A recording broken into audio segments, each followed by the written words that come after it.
মুক্তিযুদ্ধে জাতির শ্রেষ্ঠ সন্তানদের প্রতি শ্রদ্ধা জানাতে দুপুরে সাভারে জাতীয় স্মৃতিসৌধে যাবেন বিএনপির ভারপ্রাপ্ত চেয়ারম্যান তারেক রহমান। ইতিহাসের আরেকটি স্মরণীয় দিনের সাক্ষী হতে এখন পুরোপুরি প্রস্তুত সাভার, আরও জানাচ্ছেন জাহিদুর রহমান। মাসে জাতির সূর্য সন্তানদের স্মরণ করতে শুক্রবার দুপুরের পর জাতীয় স্মৃতিসৌধে আসবেন বিএনপির ভারপ্রাপ্ত চেয়ারম্যান তারেক রহমান। জাতির বীর সন্তানদের আত্মত্যাগের প্রতি জানাবেন গভীর শ্রদ্ধা ও ভালোবাসা। বিএনপির চেয়ারম্যান উনি স্মৃতিসৌধে শ্রদ্ধা নিবেদন করবেন। গণপূর্ত অধিদপ্তরের সিনিয়র স্যারদের নির্দেশনায় জাতীয় স্মৃতিসৌধ পরিষ্কার পরিপাটি রাখা হচ্ছে। বাদ জুমা গুলশানের বাসভবন থেকে প্রথমে রাজধানীর শেরেবাংলা নগরে বাবা শহীদ প্রেসিডেন্ট জিয়াউর রহমানের কবর জিয়ারত করবেন তারেক রহমান। সেখান থেকে সাভারের জাতীয় স্মৃতিসৌধে গিয়ে শহীদদের প্রতি শ্রদ্ধা জানাবেন তিনি। তার নিরাপত্তায় নেওয়া হয়েছে বাড়তি সতর্কতা। বিএনপির ভারপ্রাপ্ত চেয়ারম্যান জনাব তারেক রহমান উনি আসার সাথে সাথে আমরা ধারণা করছি অসংখ্য নেতাকর্মী এখানে সমাগম ঘটবে। নিরাপত্তা ব্যবস্থা জোরদার করা হয়েছে। আমাদের ইউনিফর্ম পুলিশে আছে, এছাড়া সাদা পুলিশও আমাদের বিভিন্ন জায়গায় ডিপ্লয়মেন্ট করা হবে।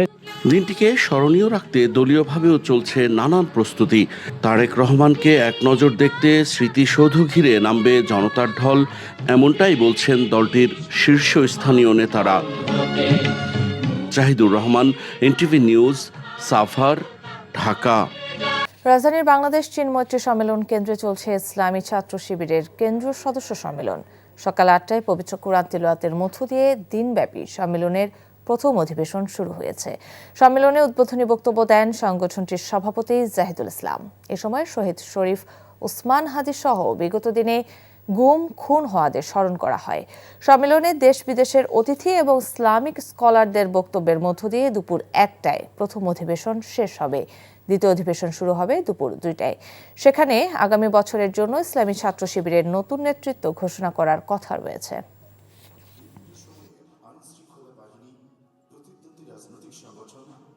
চাঁদপুরে ঘন কুয়াশায় দুটি যাত্রীবাহী লঞ্চের সাথে সংঘর্ষে 2 জন নিহত হয়েছে। অল্পের জন্য রক্ষা পায় লঞ্চের সহস্রাধিক যাত্রী। গত রাত 2টার দিকে এই দুর্ঘটনা ঘটে। সদরের হরিণা এলাকায় মেঘনা নদীতে ঘন কুয়াশার কারণে জাকির সম্রাট 3 ও অ্যাডভেঞ্চার 9 লঞ্চের মুখোমুখি সংঘর্ষ হয়। এতে 2 জন নিহত হয়। আতঙ্ক ছড়িয়ে পড়ে যাত্রীদের মাঝে। খবর পেয়ে মোহনপুর নৌ পুলিশ ফাঁড়ির সদস্যরা দ্রুত ঘটনাস্থলে পৌঁছে যাত্রীদের উদ্ধার করে বিকল্প লঞ্চ ও সড়ক পথে গন্তব্যে পৌঁছে দেওয়া হয়। এদিকে ঢাকায় তারেক রহমানের সংবর্ধনা অনুষ্ঠানে যোগদান শেষে যাত্রীবাহী একটি লঞ্চ চাঁদপুরে ফেরার পথে বড় ধরনের দুর্ঘটনা থেকে রক্ষা পেয়েছে। ঘন কুয়াশার কারণে মতলব উত্তর উপজেলার মেঘনা নদীর মোহনপুর এলাকায় নদীতে নোঙর করে রাখা একটি বালুবাহী বাল্ক হেডের সঙ্গে লঞ্চটির ধাক্কা লাগে, তবে রক্ষা পায় লঞ্চের যাত্রীরা। এবার খেলার খবর, ক্রিকেট। সিলেট টাইটান্স রাজশাহী ওয়ারিয়র্সের ম্যাচ দিয়ে মাঠে গড়াচ্ছে বিপিএল এর 12তম আসর। সিলেট আন্তর্জাতিক স্টেডিয়ামে প্রতিযোগিতার প্রথম ম্যাচ বিকেল 3টায়। দেশের পরিস্থিতি বিবেচনায় ঢাকার জমকালো আয়োজনের পরিকল্পনা বাদ দিলেও খেলা মাঠে করানোর ছোট পরিসরে উদ্বোধনী অনুষ্ঠান করবে বিপিএল গভর্নিং কাউন্সিল। অভিজ্ঞ মুশফিকুর রহিম, তরুণ তানজিদ তামিমদের নিয়ে ভারসাম্যপূর্ণ দলই সাজিয়েছে রাজশাহী। নেতৃত্ব দেবেন নাজমুল হোসেন শান্ত। এদিকে মেহেদী হাসান মিরাজের অধিনায়কত্বে ভালো দল গড়েছে সিলেট। জয় দিয়ে প্রতিযোগিতা শুরু করতে চায় দুদলই। দিনের দ্বিতীয় ম্যাচে চট্টগ্রাম রয়্যালসের প্রতিপক্ষ নোয়াখালী এক্সপ্রেস।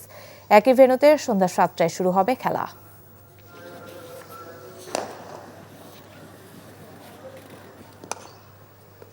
রাজধানী ঢাকায়ও এবার জেঁকে বসতে শুরু করেছে শীত। উত্তর ও উত্তর পশ্চিম দিক থেকে আসা কনকনে ঠান্ডা বাতাসের প্রভাবে গত কয়েকদিনের তুলনায় আজ ভোরে তাপমাত্রার বড় পতন ঘটে। আবহাওয়া অফিস জানায়, সকালে ঢাকা ও এর পার্শ্ববর্তী এলাকায় সর্বনিম্ন তাপমাত্রা রেকর্ড করা হয়েছে 13.5 ডিগ্রি সেলসিয়াস। ভোর থেকেই কুয়াশার চাদরে ঢাকা আকাশ, সঙ্গে যুক্ত হয়েছে হিমেল হাওয়া। আবহাওয়া অফিস বলছে, শীতের এই তীব্রতা আগামী কয়েকদিন অব্যাহত থাকতে পারে এবং মাঝারি ধরনের কুয়াশার কারণে দিনের বেলায়ও সূর্যের দেখা পাওয়া কিছুটা বিলম্বিত হতে পারে। দিনের মধ্যভাগে তাপমাত্রা সামান্য বৃদ্ধির সম্ভাবনা থাকলেও ভোরের দিকে কুয়াশার দাপট থাকবে। ঢাকার বাইরে দেশের অন্যান্য অঞ্চলেও কুয়াশা ও শীতের প্রকোপ বাড়ার খবর পাওয়া গেছে। কনকনে শীতে বিপর্যস্ত জনজীবন। চুয়াডাঙ্গায় সর্বনিম্ন তাপমাত্রা রেকর্ড করা হয়েছে 9 ডিগ্রি সেলসিয়াস। পুরো জেলা যেন কুয়াশার চাদরে ঢাকা। শীতের তীব্রতা বেড়েছে পঞ্চগড়, দিনাজপুর, যশোর, নওগাঁ এবং নাটোরে। হাড় কাঁপানো শীতে জুবুথুবু জনজীবন। যানবাহন চলছে হেডলাইট জ্বালিয়ে। বিপাকে পড়েছেন ছিন্নমূল ও খেটে খাওয়া মানুষগুলো। ভৌগোলিক অবস্থানগত কারণে নির্বাচন এলেই আলোচনায় থাকে মুন্সিগঞ্জ ৩ আসন। আওয়ামী লীগ না থাকায় আসনটিতে এবার ভোটের লড়াই হবে বিএনপি ও জামায়াতের মধ্যে। তবে দলীয় মনোনয়ন ঘিরে স্থানীয় বিএনপির অন্তকন্দল সামাল দিতে না পারলে বদলে যেতে পারে ভোটের সমীকরণ। শুধু প্রতিশ্রুতি নয়, প্রার্থীর গ্রহণযোগ্যতাকে প্রাধান্য দিয়েই ভোট দেওয়ার কথা বলছে ভোটাররা। মুন্সিগঞ্জের মাইনুদ্দিন সুমনকে সাথে নিয়ে আরও জানাচ্ছেন আরাফাত ইসলাম, ক্যামেরায় ছিলেন তারেক হাসান। মুন্সিগঞ্জ সদর ও গজারিয়া উপজেলা নিয়ে গঠিত মুন্সিগঞ্জ ৩ আসন। জেলার ৩টি আসনের মধ্যে সবচেয়ে গুরুত্বপূর্ণ এই আসনটি। এবারের নির্বাচনে আসনটিতে বিএনপি, জামায়াত ছাড়াও জাতীয় পার্টি সহ অন্যান্য ইসলামী দলের প্রার্থীরা প্রতিদ্বন্দ্বিতা করছে। আগামী সংসদ নির্বাচন ঘিরে ভোটারদের মাঝে ব্যাপক উৎসাহ উদ্দীপনা লক্ষ্য করা যাচ্ছে। দীর্ঘ ১৫ বছরেরও বেশি সময় ভোট দিতে না পারার আক্ষেপ এবার ঘোচাতে চায় তারা। এলাকার উন্নয়নে ভূমিকা রাখবে এমন প্রার্থীকেই বেছে নেওয়ার কথা জানান ভোটাররা। যে জনগণের কথা বলবে, জনগণের পাশে দাঁড়াবে, দেশটা সন্ত্রাসমুক্ত হবে। আমরা তো অনেক বছর ভোট কেন্দ্রে যেতে পারি নাই, যে ভোটটা একপাক্ষিক হয়েছে।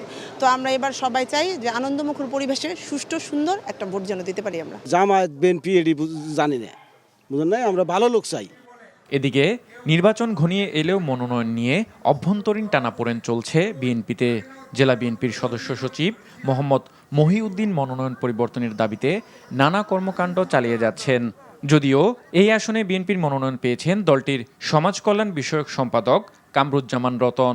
জয়ের ব্যাপারে আশাবাদীও তিনি। সমস্ত শ্রেণী পেশা, ধর্ম, বর্ণ নির্বিশেষে তাদের মাঝ থেকে আমি যে রেসপন্সটা আমি পাচ্ছি, এইখানে আমি বলবো না আমি শতভাগ, বলবো না আমি কনফার্ম, এইরকম করে শব্দ আমার মুখ থেকে বেরোবে না। তো আপনাদের সাথে ইনশাআল্লাহ বিজয়ীর ভেসে আমি আপনাদের সামনে ইনশাআল্লাহ হাজির হব। জামায়াতে ইসলামের প্রার্থী হিসেবে নির্বাচনী মাঠে রয়েছেন অধ্যাপক মোহাম্মদ আবু ইউসুফ। নির্বাচিত হলে জনগণের কল্যাণে কাজ করার প্রত্যয় তার। বিগত বছরগুলিতে এই জনগণের কোনো অধিকার প্রতিষ্ঠা হয়নি, তারা ন্যায় বিচার পায়নি। জামায়াত ক্ষমতায় আসলে এদেশে যাতে জনগণের মর্যাদা প্রতিষ্ঠা হয়, ন্যায় বিচার প্রতিষ্ঠা হয়, এই লক্ষ্যে আমি কাজ করব। মুন্সিগঞ্জ ৩ আসনে মোট ভোটার ৫,০৬,৮৮৩ জন। তাদের মধ্যে পুরুষ ২,৬১,৭৫৯ জন আর নারী ভোটার ২,৪৫,১২১ জন। তৃতীয় লিঙ্গের ভোটার রয়েছে ৩ জন। ৩টি আসন নিয়ে গঠিত মুন্সিগঞ্জ জেলায় আসন্ন সংসদ নির্বাচনে হাড্ডাহাড্ডি লড়াই হবে বলে মনে করছেন স্থানীয় ভোটাররা।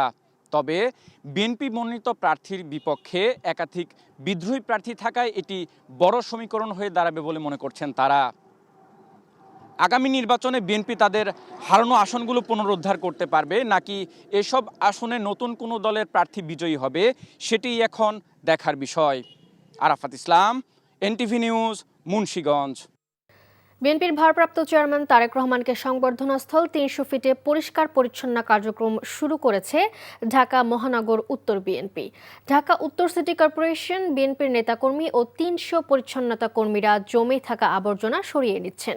সকালে তারেক রহমানের আগমন উপলক্ষে তৈরি মঞ্চের সামনে থেকে জমে থাকা আবর্জনা সরানো শুরু করা হয়। ঢাকা মহানগর উত্তর বিএনপির পক্ষ থেকে এমন উদ্যোগ গ্রহণ করা হয়েছে। দ্রুত ময়লা আবর্জনা সরিয়ে নিতে ১৬টি ট্রাক ভাড়া করা হয়েছে। রাজধানীর বিভিন্ন এলাকা থেকে ৩০০ পরিচ্ছন্নতা কর্মী আনা হয়েছে, আর ঢাকা উত্তর সিটি কর্পোরেশনের পরিচ্ছন্নতা কর্মীরাও কাজ করছেন। জনসভার কারণে রাস্তার পাশে থাকা ক্ষতিগ্রস্ত গাছের স্থলে নতুন করে গাছ রোপণ করার সিদ্ধান্ত নিয়েছে বিএনপি। ভরা মৌসুমে ভোক্তাদের প্রায় হাতের নাগালে শীতকালীন সবজি সরবরাহ বাড়ায় সপ্তাহের ব্যবধানে দাম আরও কমেছে 10 থেকে 20 টাকা। মুড়িকাটা পেঁয়াজের সরবরাহ বাড়ায় কমেছে দেশি ও আমদানি করা পেঁয়াজের দাম। তবে হঠাৎ চড়া চালের দাম, মোটা BR-28 ও নাজিরশাইল চালের দাম বেড়েছে কেজিতে 2 থেকে 5 টাকা।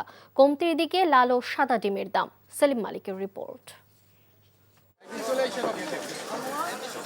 বছরের এই সময়টায় কৃষকের মাঠে সবচেয়ে বেশি ওঠে শীতকালীন সবজি, ফলে বাজারেও সরবরাহ বাড়ে অধিক হারে। রাজধানীর মোহাম্মদপুর টাউন হল কাঁচা বাজারে স্তরে স্তরে সাজানো নানা রঙের মৌসুমী সবজি। বিক্রেতারা বলছেন গত সপ্তাহের চেয়ে দাম আরও কমেছে। গত সপ্তাহে ফুলকপি ছিল 40 টাকা পিস, এখন 30 টাকা পিস। টমেটো ছিল 100 টাকা, এখন 80 টাকা। কাঁচামরিচ ছিল 120 টাকা, এখন 100 টাকা। 80 টাকা ছিল 60 টাকা। 60 টাকা কি একটা কম? হিউজ পরিমাণ সবজি আছে, আরো কম হওয়া উচিত। সবজির পাশাপাশি বাজারে সরবরাহ বেড়েছে মুড়ি কাটা পেঁয়াজের। এতে প্রায় সব ধরনের পেঁয়াজের দাম কমেছে 20 থেকে 30 টাকা পর্যন্ত। কমেছে দেশি আদার দামও। মুড়ি কাটা যে পেঁয়াজটা সেটা 90 টাকা বিক্রি হয়েছে, এটা এই সপ্তাহে 70 টাকা এসে আসছে। পুরনো পেঁয়াজ যেটা 30 টাকা 40 টাকা বিক্রি হয়েছে, সেটা এই সপ্তাহে 110 টাকা। আমনের মৌসুমে হঠাৎ চড়া চালের দাম। গত কয়েকদিনে মোটা, বিয়ার 28 ও নাজির শালের দাম বেড়েছে 2 থেকে 5 টাকা। মোটা চালটা গত সপ্তাহ ছিল 48 থেকে 50 টাকা, এবারকা আজকের সপ্তাহ হলো 50-52। আর 28 চালটা নতুন যে 28গুলো উঠছে, ওগুলো গত সপ্তাহ ছিল 48-50। এখন আজকে চাল ওটা কিনে আছে আমরা 53 টাকা কেজি নতুন চালটা, তাহলে আমরা মনে 55 টাকা বিক্রি করবো। কয়েক সপ্তাহ ধরে কমছে ডিমের দাম। চলতি সপ্তাহে ডজনে আরও কমেছে প্রায় 10 টাকা। গত সপ্তাহে লাল ডিম বিক্রি করতাম 120 টাকা, এই সপ্তাহে লাল ডিমের দাম 110 টাকা। আর গত সপ্তাহে সাদা ডিম ছিল 110 টাকা, এখন 100 টাকা বিক্রি করতেছে। দেশি মাছের দাম কিছুটা কমলেও পদ্মার রূপালী ইলিশের দাম উঠেছে প্রায় 3000 টাকা। নতুন 1 কেজি সাইজের ইলিশ 2800 টাকা কেজি, আর 1 কেজি 200-300 গ্রামগুলো ওগুলো 3000 টাকা কেজি। 800 টাকা কেজি গলদা চিংড়ি, আর বড়রা আছে 1000-1100। বাজারে গরুর মাংস বিক্রি হচ্ছে 750 টাকায়, আর খাসির মাংস 1200। সেলিম মালিক, এনটিভি নিউজ, ঢাকা। দুর্নীতিমুক্ত সমাজ, ন্যায় বিচার প্রতিষ্ঠা এবং প্রয়োজনীয় সংস্কারের সহযোগিতা, এই 3 প্রতিশ্রুতিতে যেসব রাজনৈতিক দল একমত হবে তাদের সঙ্গে নিয়ে নতুন বাংলাদেশ গড়ার ঘোষণা দিয়েছেন জামায়াতে ইসলামের আমির ডাক্তার শফিকুর রহমান। ইসলামী ছাত্র শিবির আয়োজিত কেন্দ্রীয় সদস্য সম্মেলন 2025-এ প্রধান অতিথির বক্তব্যে এসব কথা বলেন তিনি। সম্মেলনে ছাত্র শিবিরের নতুন কেন্দ্রীয় সভাপতি নির্বাচিত হলেন নুরুল ইসলাম সাদ্দাম, আর সেক্রেটারি জেনারেল মনোনীত হলেন সিবগাতুল্লাহ। সালাউদ্দিন কাদেরের রিপোর্ট। আমি অন্তত বক্তব্য রাখতে পারছি। প্রতি বছরের মতো এবার অনুষ্ঠিত হলো বাংলাদেশ ইসলামী ছাত্র শিবিরের কেন্দ্রীয় সদস্য সম্মেলন। রাজধানী চীনমন্ত্রী সম্মেলন কেন্দ্রে আয়োজিত এই সম্মেলনে দেশের বিভিন্ন প্রান্ত থেকে প্রায় 6500 সদস্য অংশ নেন। ইহাই সত্য, নতুন বাংলাদেশ। সকাল 8টায় শুরু হওয়া সম্মেলন উদ্বোধন করেন জুলাই গণ অভ্যুত্থানের শহীদ মুনতাসির আলিফের পিতা। অনুষ্ঠানে শহীদ শরীফ ওসমান হাদি হত্যার বিচার দাবি জানিয়ে তার অসমাপ্ত বিপ্লব সমাপ্তির আহ্বান জানান তার ভাই।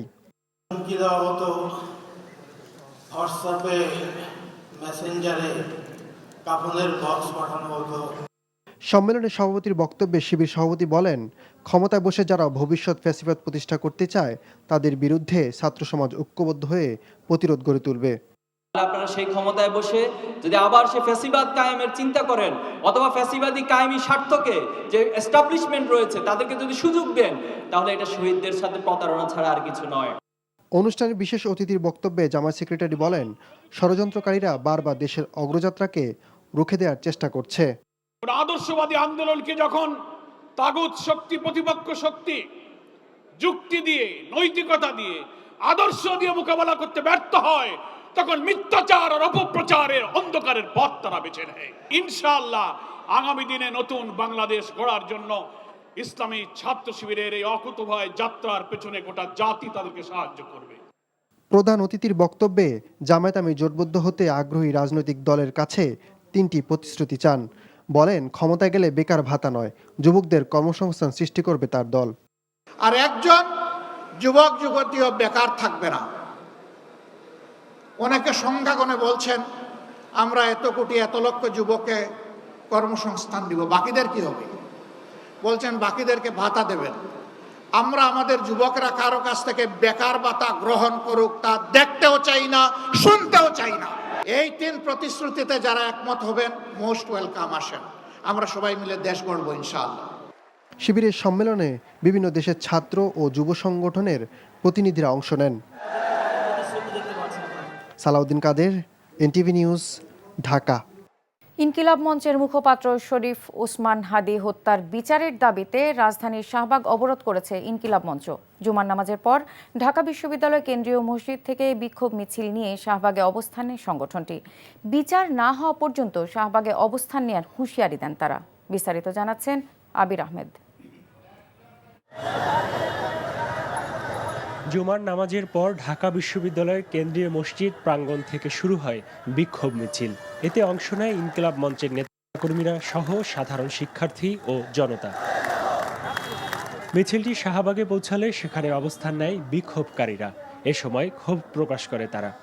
আজকে নবমতম দিন আমরা ধৈর্য ধারণ করে বসে আছে, আর কোনো ধৈর্য আমরা ধারণ করতে পারবো না। এই শাহবাগের জনতা, সেই শাহবাগের কারণে ওসমান হাদিকে বাংলাদেশের জনগণ চেনে, সেই শাহবাগে আজকে এখানে জনতা এসে দাঁড়িয়েছে, তাদেরকে এখান থেকে উঠানো যাবে না। হাদিকে যারা ঘুমোতে দেন নাই, আজকে যাকে শাহাদাতের মর্যাদা নিয়ে এখানে যাকে দাফন করেছেন আপনারা, আপনাদেরকে দাফন করে না পর্যন্ত আমরা ঘরে ফিরে যাব না। অবরোধ চলাকালে হাদি হত্যার দ্রুত বিচার দাবি করে আন্দোলনকারীরা। দাবি আদায় না হওয়া পর্যন্ত কর্মসূচি চালিয়ে যাওয়ার হুঁশিয়ারি দেন তারা। ভারতের আধিপত্যের বিরুদ্ধে, সেটার জন্য মূলত হাদি ভাইকে ধারণ করে ভালোবেসে এখানে আমরা এসেছি। আমরা চাচ্ছি যে হাদি ভাইয়ের বিচারটা হোক। আইন উপদেষ্টা, স্বরাষ্ট্র উপদেষ্টার ইমিডিয়েটলি পদত্যাগ করতে হবে। আমরা এখানেই অবস্থান করব যত পর্যন্ত বিচার না হয়। এদিকে শাহবাগ অবরোধের কারণে আশপাশের সড়কে তীব্র যানজটের সৃষ্টি হয়। এতে ভোগান্তিতে পড়ে সাধারণ মানুষ। পরিস্থিতি নিয়ন্ত্রণে ওই এলাকায় আইন শৃঙ্খলা বাহিনীর সদস্যদের সতর্ক অবস্থানে থাকতে দেখা যায়। আবির আহমেদ, এনটিভি নিউজ, ঢাকা। শহীদ ওসমান হাদি হত্যার ঘটনায় জড়িতদের দ্রুত গ্রেফতার ও বিচারের দাবিতে দেশের বিভিন্ন স্থানে বিক্ষোভ সমাবেশ করেছে ইনকিলাব মঞ্চের নেতাকর্মীরা। জুমার নামাজ শেষে চট্টগ্রাম নগরীর আন্দরকিল্লার শাহী জামে মসজিদ থেকে বিক্ষোভ মিছিল বের হয়ে নগরীর বিভিন্ন সড়ক প্রদক্ষিণ করে চট্টগ্রাম প্রেস ক্লাবের সামনে এসে শেষ হয়। পরে সমাবেশে বক্তারা বলেন, শহীদ ওসমান হাদি হত্যার ঘটনার 3 সপ্তাহ পার হলেও এখনও ঘটনার সাথে জড়িতদের গ্রেফতার করতে ব্যর্থ হয়েছে অন্তর্বর্তী সরকার। শহীদ ওসমান হাদির হত্যাকারীদের গ্রেফতার ও দৃষ্টান্তমূলক শাস্তির দাবিতে বিক্ষোভ মিছিল ও সমাবেশ করেছে ইনকিলাব মঞ্চ কুমিল্লা বিশ্ববিদ্যালয় শাখা। জুমার নামাজ শেষে কুমিল্লা নগরের পুলিশ লাইন্স এলাকা থেকে বিক্ষোভ মিছিলটি শুরু হয়। মিছিলটি নগরের বিভিন্ন সড়ক প্রদক্ষিণ করে পূবালী চত্বরে এসে সমাবেশ করে।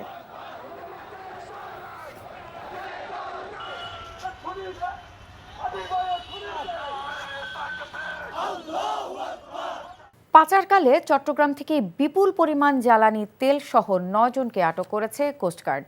গোপন সংবাদের ভিত্তিতে কোস্টগার্ড সদস্যরা চট্টগ্রামের পতেঙ্গা থানাধীন 15 নম্বর ঘাট সংলগ্ন এলাকায় একটি বিশেষ অভিযান পরিচালনা করে। অভিযান চলাকালীন ওই এলাকায় সন্দেহজনক একটি ফিশিং বোট তল্লাশি করে মিয়ানমারে পাচারের উদ্দেশ্যে বহন করা 9000 লিটার ডিজেল সহ 9 পাচারকারীকে আটক করা হয়। ময়মনসিংহের ভালুকায় ধর্ম অবমাননার অভিযোগে দীপুচন্দ্র দাসকে পিটিয়ে হত্যায় জড়িতদের কঠোর শাস্তির দাবি জানিয়েছে জাতীয় হিন্দু মহাজোট। সকালে বাংলাদেশ জাতীয় হিন্দু মহাজোট পাবনা জেলা শাখার উদ্যোগে শহরের শ্রী শ্রী জয়কালীবাড়ি মন্দির প্রাঙ্গণ থেকে একটি মিছিল বের হয়। মিছিলটি শহরের বিভিন্ন সড়ক ঘুরে আবার মন্দির প্রাঙ্গণের সামনে গিয়ে মানববন্ধন অনুষ্ঠিত হয়। এতে বক্তারা দীপু হত্যায় জড়িত সবাইকে আইনের আওতায় আনার দাবি জানান। নারায়ণগঞ্জে হতদরিদ্র 400 পরিবারের মাঝে কম্বল বিতরণ করেছে আন্তর্জাতিক স্বেচ্ছাসেবী সংগঠন rotary club of Dhaka Orchid. সকালে নারায়ণগঞ্জের বন্দর উপজেলার মদনপুরের গোকুল দাসের বাগ জামিয়া ইসলামিয়া আলিম মাদ্রাসার অডিটোরিয়ামে কম্বল বিতরণ অনুষ্ঠানে প্রধান অতিথি ছিলেন রোটারি ক্লাবের পিডিজি জামাল উদ্দিন। উপস্থিত ছিলেন রোটারি ক্লাবের প্রেসিডেন্ট ইমরান হোসেন চৌধুরী, সাধারণ সম্পাদক ডক্টর মমতাজ খান, রোটারিয়ান ও এনটিভির head of finance Golam Rowshan Yazdani. পিতার কবরে পুত্রের শ্রদ্ধা আর মোনাজাত। মাঝের সময়টা বেশ দীর্ঘ, প্রায় 19 বছর পর বাবার কবরের পাশে 2 হাত তুলে মহান আল্লাহর কাছে ফরিয়াদ জানালেন পুত্র তারেক রহমান। দলের নেতাকর্মীদের সাথে নিয়ে ফুলেল শ্রদ্ধা নিবেদন শেষে একান্তে পিতার কবর জিয়ারত করেন তিনি। এ সময় বিএনপি নেতারা বললেন, বহুদলীয় গণতন্ত্রের প্রতিষ্ঠা করেছিলেন শহীদ প্রেসিডেন্ট জিয়াউর রহমান, আর তা প্রস্ফুটিত হবে তারেক রহমানের হাত ধরে। জানাচ্ছেন হাসান মাহমুদ। তিনি কোনো আগন্তুক নন। ৫৬,০০০ বর্গমাইলের এই স্বাধীন মায়ার মাটিতে জন্ম নেয়া এক ভূমিপুত্র, যাকে বাধ্য করা হয়েছিল ১৭ বছরের নির্বাসনে। জনতার নেতা হয়ে জন্মভূমিতে ফিরেছিলেন যে তারেক রহমান, তার উপস্থিতি রাজধানীর রাজপথকে বারবার পরিণত করছে জনস্রোতে। উপচে পড়া মানুষের ঢেউ ঠেলে তারেক রহমান গেলেন পিতা শহীদ প্রেসিডেন্ট জিয়াউর রহমানের মাজারে। ততক্ষণে মানুষে মানুষের ঠাসা স্বাধীনতার ঘোষকের সমাধিস্থলের চারপাশ। জনারণ্যের সড়ক পেরিয়ে ধীর গতির গাড়ি মাজারে পৌঁছতেই দীর্ঘ হয় ঘড়ির কাঁটা। নগরীর সড়ক জুড়ে থাকা মানুষের ভালোবাসার প্রতি হাত নেড়ে সম্মান জানান বিএনপির ভারপ্রাপ্ত চেয়ারম্যান।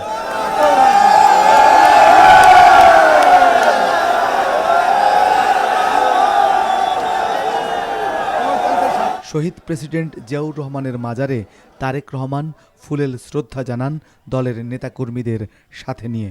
প্রিয় বাবার এই চেনা সমাধিতে দীর্ঘ ব্যবধান ঘুচিয়ে এলেন তিনি। মোনাজাতের হাত তুললেন মহান রবের দরবারে, কামনা করলেন মরহুমের আত্মার মাগফিরাত। কিন্তু তবুও হয়তো এত বছরের অপেক্ষার তৃপ্তিটা মেটেনি পিতার সুবাস মাখা সমাধির পাশে। তাই নেতাকর্মীরা চলে গেলে একান্তে আবারও প্রিয় বাবার জন্য আল্লাহর দরবারে দুহাত তুলে করলেন মোনাজাত। বিএনপি নেতারা বললেন, তারেক রহমানের হাত ধরেই প্রস্ফুটিত হবে শহীদ জিয়ার বহুদলীয় গণতন্ত্র আর আগামীর বাংলাদেশ। জনগণের স্বতঃস্ফূর্ত সম্বর্ধনা খুব কম নেতার পক্ষেই পাওয়া সম্ভব হয়েছে। আজকে তাদের মধ্যে একটা নতুন আশা সঞ্চারিত হয়েছে, তার একটি পরিকল্পনা আছে। আমাদের অ্যাক্টিং চেয়ারম্যান তারেক রহমানের প্রত্যাবর্তনে সমস্ত কিছু কেটে যাবে, ধোঁয়াশা কেটে যাবে। ছুটির দিনেও রাজধানীর রাজপথে উপচে পড়া মানুষের ঢেউ ঠেলে জিয়ার মাজারে আসলেন তারেক রহমান।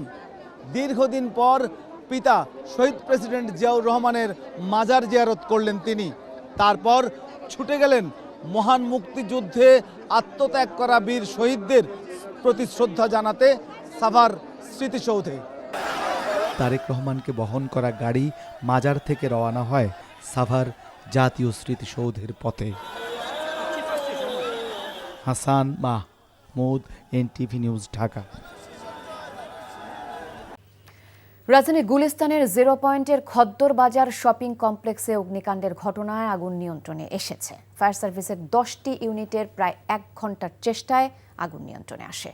শুক্রবার বিকেলে 8তলা ভবনটির ছাদের একটি গোডাউনে আগুনের সূত্রপাত হয়। দ্রুত আগুন ছড়িয়ে পড়ার আশঙ্কাও দেখা দেয়। খবর পেয়ে ফায়ার সার্ভিসের 10টি ইউনিট আগুন নিয়ন্ত্রণে কাজ শুরু করে। নিচতলার মার্কেটগুলোতে থাকা ব্যবসায়ী ও ক্রেতাদের মধ্যে আতঙ্ক ছড়িয়ে পড়ে।